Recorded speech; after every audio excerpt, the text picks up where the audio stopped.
सृष्टि चक्र में हम सभी जानते हैं 4 युग है। जी हाँ, जो आप देख सकते हैं, सत्युग, त्रेता युग, द्वापर युग एंड कलयुग। अब इन चारों युग में सबसे ज़्यादा दुख किस में है?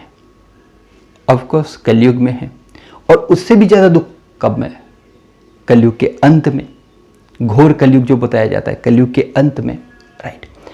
तो कलयुग के अंत में जब दुख की अति हो जाती है, तब स्वयं परमपिता परमात्मा शिव आते हैं। आकर क्या करते हैं? सुख शांति संपन्न सत्युग दिवस में परिवर्तन करते हैं। अर्थात कलयुग रात को सत्युग दिवस में परिवर्तन करते हैं। भगवान जिस समय इस धरा में अवतरित होते हैं, उस समय का नाम हुआ संगम युग। संगम युग का अर्थ क्या हुआ? संगम मतलब मिलन। यहाँ पे कलयुग और सत्युग का जो मिलन का समय है, उसको संगम कहा गया। इसको कल्याणकारी पुरुषोत्तम संगम युग कहा जाता है, क्योंकि इस समय भगवान आके बहुत कल्याण कर्तव्य करते हैं और बहुत अच्छा हमसे पुरुषार्थ कराते हैं, पुरुषोत्तम बनाते हैं, राइट। तो परमात्मा शिव कल्याणकारी पुरुषोत्तम संगम युग में अवतरित होते हैं और अपना महान कर्तव्य करते हैं। यही है परमात्मा का यादगार का पर्व। इसी समय ही भगवान आके अपनी सब महान कर्तव्य करते हैं, जो कि टोटल कल्प में उनको यादगार रूप में हम याद करते हैं। इसीलिए परमात्मा शिव को पतित पावन, अर्थात जब ये सृष्टि पूरी तरह से पतित बन जाती है तो भगवान इसको पावन बनाते हैं। दुख हरता सुख करता। जब कलयुग की दुनिया पूरी दुखी हो जाती है, तब वो सुख की दुनिया में परिवर्तन करते हैं। सर्व के सदगति दाता मुक्तेश्वर, अर्थात सर्व आत्माओं को मुक्ति प्रदान करते हैं, सदगति प्रदान करते हैं। तो जो सब महिमा इसी समय में जो परमात्मा अपना दिव्य कर्तव्य करते हैं, उसी के आधार पर ये कर्तव्य चलता है। जी हाँ, तो ये बहुत ही महत्वपूर्ण समय है इतिहास में, जो कि परमात्मा का अवतरण के दिवस के रूप में होता है, राइट। तो यही है, इसीलिए हम हर साल शिवरात्रि को बड़े धूमधाम से सेलिब्रेट करते हैं कि भगवान ने आके इतना महान कर्तव्य किया था। लेकिन अब सवाल ये उठता है, क्या वो संगम युग आने वाला है या वो चल रहा है?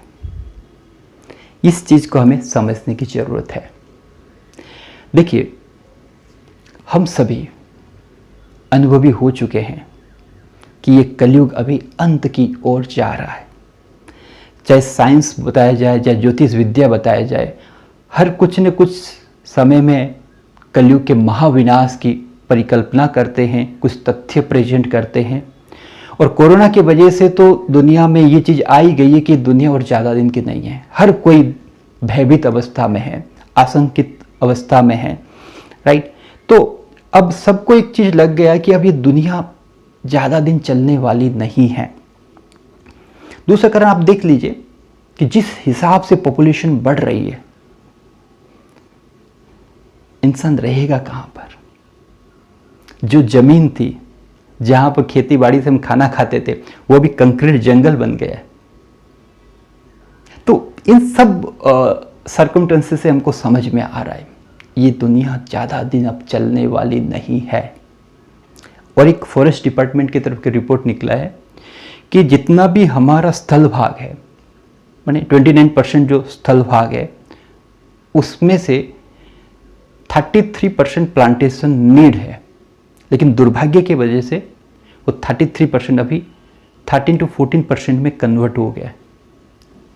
33 से 13 से 14% में कन्वर्ट हो गया। अगर वो 9 से 10 में हो जाए तो यहाँ पे हम रह नहीं पाएंगे, टोटल कार्बन डाइऑक्साइड हो जाएगी।